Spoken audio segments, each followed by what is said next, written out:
This week's best MMA bets, we're talking about UFC Vegas 45. I am really looking forward to this card. I'm looking forward to getting into the betting breakdown for it. Smash that like button, guys. If you're new to the channel, make sure to subscribe and turn those post notifications on. And let's start with the first segment, the locks of the night. Now, the first of the locks that I really am feeling here is Matias Gamrat. I think that he's a pretty quality play that you can have. And you look at the value of the bet, he's actually not a super widespread favorite. Right now, he's minus 175 around there, best value. That's a quality straight money line play. I really think he can beat Diego Ferreira here. Of course, there's risk with Ferreira on the floor. Striking wise, I think Gamrat is cleaner. He's the better wrestler as well. Even from the top position, I don't see him in significant trouble with Ferreira on the floor either. I think Gamrat probably goes out there, mixes in some grappling, controls with striking as well, and might even get a knockout over Diego Ferreira. I'm definitely big on Matias Gamrat, and at the money you can find him at, I feel like he's a great play. Awesome first lock of the night. We have Matias Gamrat for the win. Now, the second of our locks of the night, Jordan Levitt, the Monkey King, over Matt Sales. This is actually pretty much pick'ems for this fight. You're going to find him at best value around minus 105. I think that right there is a solid straight bet. There's a possibility Levitt goes out there and submits Sales. We've seen Sales struggle with takedown defense. High-level grapplers tend to give him problems. His last fight, he lost to Bryce Mitchell, who now is really on a run as a potential contender at 145 pounds. I like Jordan Levitt a lot in this position. I think he goes out there and beats Matt Sales. Probably unanimous decision, but you know what? I could also see a submission. I like that money line bet. I do believe in Jordan Levitt here. In the last fight, he fought Claudio Puelles, who's turned out to be a real solid prospect, and that's a fair loss. I think Sales, ideal matchup for Jordan. The next lock of the night, I really gotta say, I am feeling Sajara Eubanks over Melissa Gatto heavy here. She's about a minus 160 favorite. I feel like that's decent value for Sajara. On the ground, I see her running through Melissa Gatto. You've seen with Gatto, she'll accept being controlled a bit, accept being taken down and being on her back. You don't want to do that with Sajara Eubanks. She's held from the top position. She has a very good Brazilian Jiu-Jitsu game. She's also a higher belt than Gatto, black belt versus purple belt. On the feet, I think that there's advantages for Eubanks. Physical strength edge, clearly Eubanks. This right here, 100% is Sajara Eubanks' fight, in my opinion. I like her to win. I am really looking forward to seeing her back in action as well, and I expect her to be a quality lock of the night at the money that you can get. Now, the next of our value locks of the night, I feel like we have to talk about Charles Jourdain. I think that he's one of them. He's fighting Andre Ewell, who's moving up from 135, was just knocked out down a weight class. Fighters, as they get a bit older, you see them get knocked out. It can be a continuous issue. Charles Jourdain, even though losing his last fight to Julian Erosa, dangerous striker, knockout power.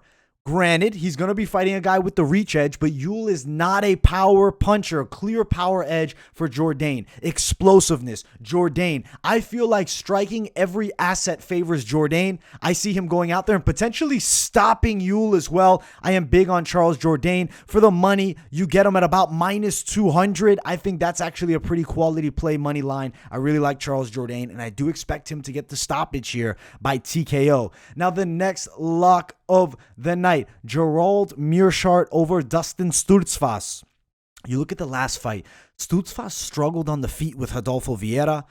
I feel like Gerald Meerschaert, not necessarily high-level stand-up, but decent striking game with good pressure, and he's extremely confident when fights hit the floor. On the ground, I see him wrapping up his opponent, Dustin Stultzfas. And I actually do believe Meerschaert can get a submission in this fight.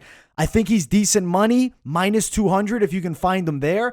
If it's upwards of minus 250, minus 300, that's a turnoff for a money line bet. But if you find him at quality range, minus 200 or even lower than that, minus 220 even, I think he is a pretty good money line bet. I do expect him to win by submission over Dustin Stultzfas. And now, the final of the lock of the night section.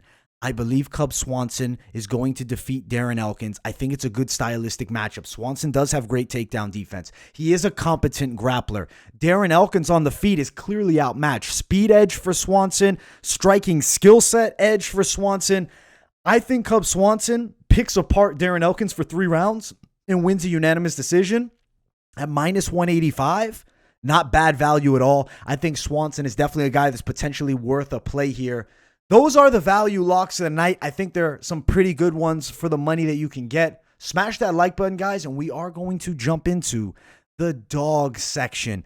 Dogs of the night that I feel can come through. Now, the first dog of the night is going to be Macie Chiasson. I do think she can beat Raquel Pennington by a unanimous decision here. The money for her is about plus 165. I think that's great value. She's a big girl, long reach. If she gets clinched up by Pennington, I see the height differential being such, favorable asset to Chiasson's game. Her having the leverage edge, fighting out of clinch positions. From range, she's the better striker. Her boxing is pretty good. I like the way she holds her hands out far and really uses that reach edge that she's going to have on 99% of girls in this women's bantamweight division.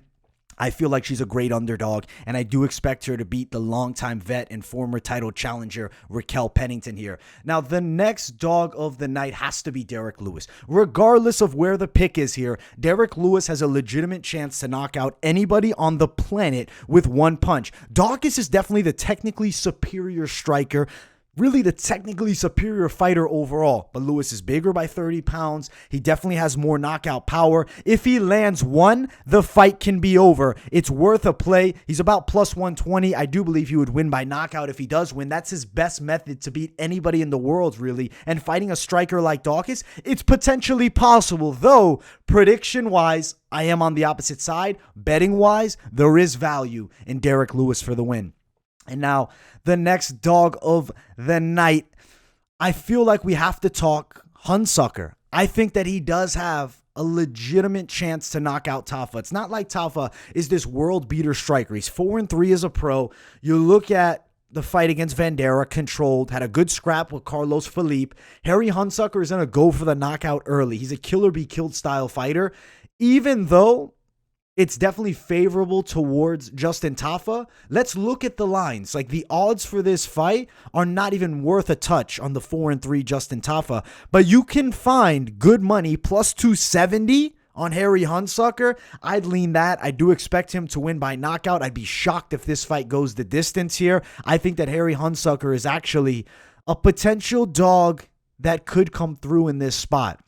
Now, I think that's pretty much the true dog section. We'll talk a little more about potential dogs that I'm not bringing in the dogs of the night section towards the end of the video. I want to jump to the value props. What are some plays that we could potentially make to earn us some good revenue back? I feel like Lewis Daukaus under 3.5 minus 175. Do you guys see this fight entering the 4th round? I think the percentage of that happening is got to be below 10. It's extremely low likelihood that this fight goes long. I do believe somebody's getting finished under 3.5 rounds, minus 175. To me, that is a great prop bet play for the over-unders. I love that one. The next one, Barcelos Henry over 1.5 rounds. Victor Henry has never been stopped, and the value is minus 170. I feel like that's another one that's a great play. Over 1.5, I don't think there's high likelihood that that fight ends super early. Barcelos tends to take his time, though. Dynamite puncher, very dangerous Muay Thai. On the ground, he's extremely good. He has advantages everywhere over Henry. Henry taking the fight on short notice could potentially get stopped, but I expect him to be in tremendous shape. This guy's a longtime vet of the game. He's been waiting years for his UFC opportunity. Now he gets it. I don't expect him to go get beaten easy, but I do expect Barcelos to get the win. Over 1.5, Barcelos Henry at minus 170. Now, the next prop. It's another over-under. I'm loving the over-unders. Or actually, this one's technically fight goes the distance. I think Simone and Assunção is going the distance. Minus 155. I don't think Simone has the knockout power and the stylistic striking to put Assunção down. I think the likelihood of him submitting Assunção is extremely low. I'm expecting a grinding wrestling style game. Lots of scrambles in the clinch. Lots of potential ground time with some top control for Ricky Simone, but I think Assunção's there for the majority of the fight, the full 3 rounds. Really, I think he's there for the whole fight. He's going to be in it. The odds are way too widespread to play money line. I mean, Simone's upwards of minus 280, minus 285, with Assunção at a plus 240 dog. I don't think the 39-year-old Assunção gets the win here, but I do think that it's going the distance. Fight goes the distance, minus 155. That's got to be worth potential play here. Now, we'll go to some of the other props. I really think Derrick Lewis by KO prop has a lot of value, regardless of what side you're on. Plus 160 for Derrick Lewis winning by knockout. I think that's a valuable play versus any man outside of maybe Cyril Gane, Francis Ngannou. I feel like Derrick Lewis, one touch, can sleep anybody in the world. I think that it is worth touching with something at plus 160, even if it's just more of a sprinkle play.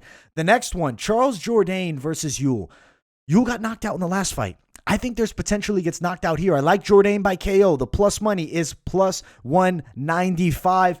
If he goes out there and sleeps Yule, this is very good for his career. Jourdain's still a young fighter in his mid-20s. I see high potential there, and I expect him to get a stoppage win over Andre Yule. We talked about in the Dogs of the Night section, Harry Hunsucker. Harry Hunsucker by knockout would be the play. Playing him straight as a dog, what are the odds he submits Tafa or wins by a decision? I'd say moderately low. But if he touches Tafa's chin early, I definitely expect it to be possible. Plus 475. The value there is immense. And I really feel like that could be one of those sprinkle props that could bring you something big home. You know, plus 475 is fantastic money. You get nearly 5 times your money there. I like that play. And then the final of the props that I really am feeling here, it's got to be Meerschaert. Submission. Plus 175. I think it's high likelihood he beats Sturtzfass by a submission. I don't think he knocks him out. I think he wears on him a bit with the grappling, competitive in the striking, works towards getting his back and gets a choke. Plus 175. Meerschaert by submission.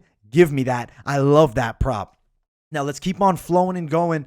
Let's get to the parlays. And if you guys haven't yet, smash that like button. If you're new, subscribe. And let's talk about the parlays.